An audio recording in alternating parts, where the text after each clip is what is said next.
McLaren's incredible performance in 2024 has everyone talking, but now there's a shocking twist. Some teams are questioning whether McLaren's rapid development might not be entirely legal. After Lando Norris's big win at Zandvoort, Red Bull, along with Hamilton and Alonso, have raised concerns about the upgrades on McLaren's MCL38. Could there be something hidden behind this sudden success? And will the FIA step in to investigate?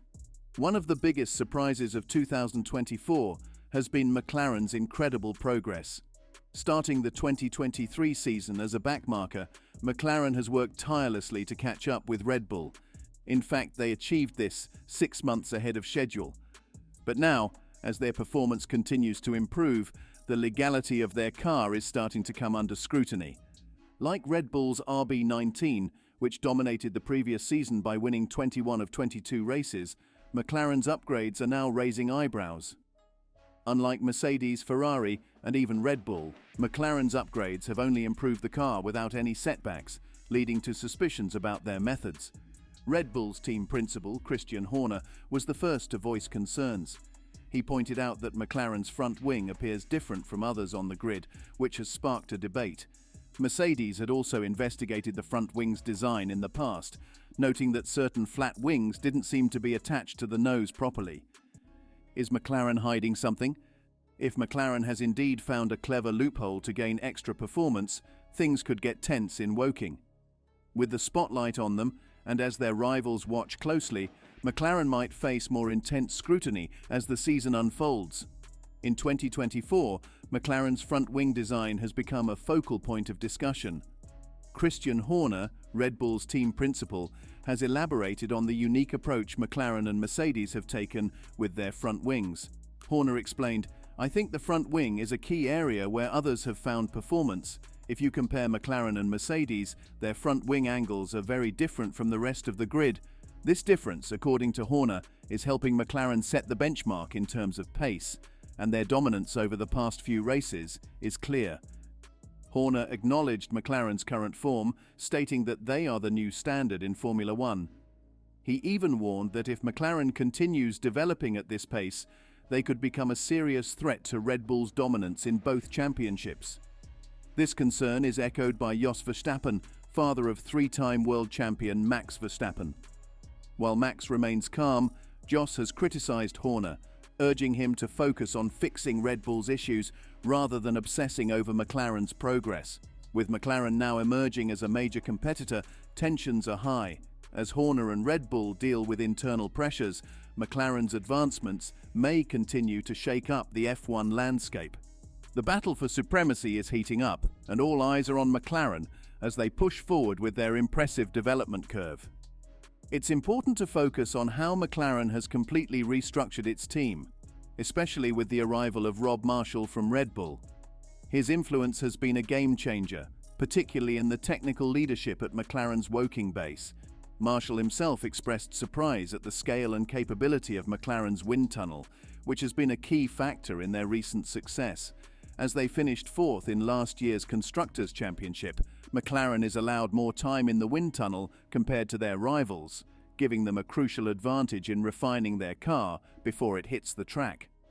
This wind tunnel time has been a game changer for McLaren, especially as Red Bull deals with the impact of their sporting penalty. Though Red Bull predicted that the penalty would affect them in 2024, it hit earlier than expected, just as McLaren started bringing effective upgrades to their car.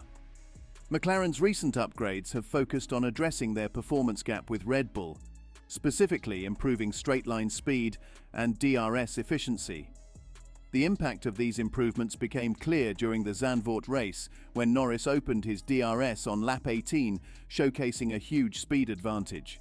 Additionally, McLaren's car now balances straight-line speed with cornering capabilities, which helps improve tyre wear and overall race performance. Red Bull's tyre struggles in 2024. Red Bull has faced significant challenges in 2024, especially with managing their tyres. Their car has a very small operating window, which makes it difficult to perform consistently across different track types. On high downforce circuits, the tyres tend to wear out faster, something McLaren seems to have mastered. A prime example is when Norris set the fastest lap on 40-lap-old tyres, beating Hamilton's fresh soft tyres by half a second. This kind of performance left Mercedes, particularly Hamilton, curious as he inspected McLaren's car post-race to find clues about their progress. Before Zandvoort, Mercedes had momentum, having won 3 of the last 4 races: Austria, Silverstone and Spa. However, McLaren's unexpected surge left Mercedes in the dust, relegating them to the 4th fastest car at Zandvoort. McLaren's dominant performance, especially Norris's impressive pace, could have led to a 1-2 finish if the strategy for Piastri had been better executed. Red Bull now faces a serious threat from McLaren, who are rapidly closing the gap in both the Constructors' and Drivers' Championships. McLaren's steady rise has put immense pressure on Red Bull, and Christian Horner knows they need to act fast. Even though Horner downplays the immediate threat, McLaren's momentum has cut the Constructors' Championship gap to just 30 points.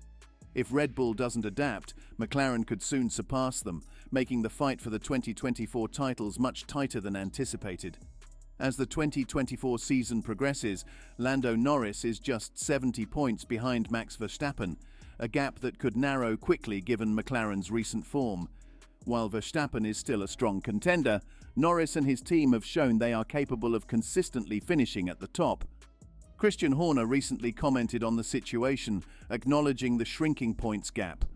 "It's only the 4th time this year Max's lead has reduced, and Lando's second win shows we need to find more performance," Horner said. Red Bull's 78-point lead has now dwindled to 70, and the team is determined to extend it rather than watch it diminish further.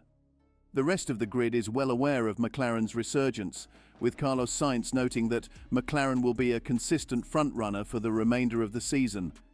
"The only certainty now is that McLaren will be fighting at the front, while the rest of us will battle for the last podium spot," Sainz remarked. This development spells trouble for Verstappen, who might soon face not just 1, but 2 McLaren drivers, along with Ferraris and Mercedes, vying for podium finishes. Tracks like Baku and Singapore, known for their unpredictability, pose even greater challenges for Red Bull as the season unfolds. McLaren's rapid progress has intensified the fight for both the Constructors' and Drivers' Championships, making the remainder of 2024 even more unpredictable. Despite some questionable decisions, such as their strategy in Hungary, McLaren remains focused on the Drivers' Championship. Team principal Andrea Stella drew comparisons to Sebastian Vettel's remarkable 2013 run, where he staged a late-season comeback to claim the title. "We've talked about it, and we believe we can do the same. Why not? We need to stay focused and believe it's possible," Stella said. Moreover, McLaren's approach remains team-oriented, with no designated number 1 driver, despite Lando Norris's strong position in the championship. Oscar Piastri has openly stated that if he sees a chance to fight for the Drivers' Championship, he won't hesitate to take it. However, team principal Andrea Stella has admitted that if they face a 50-50 situation, the team may lean toward Norris, since he is currently closer to Max Verstappen in the standings. Stella emphasized that while favoritism isn't a healthy way to run a team, they must be pragmatic.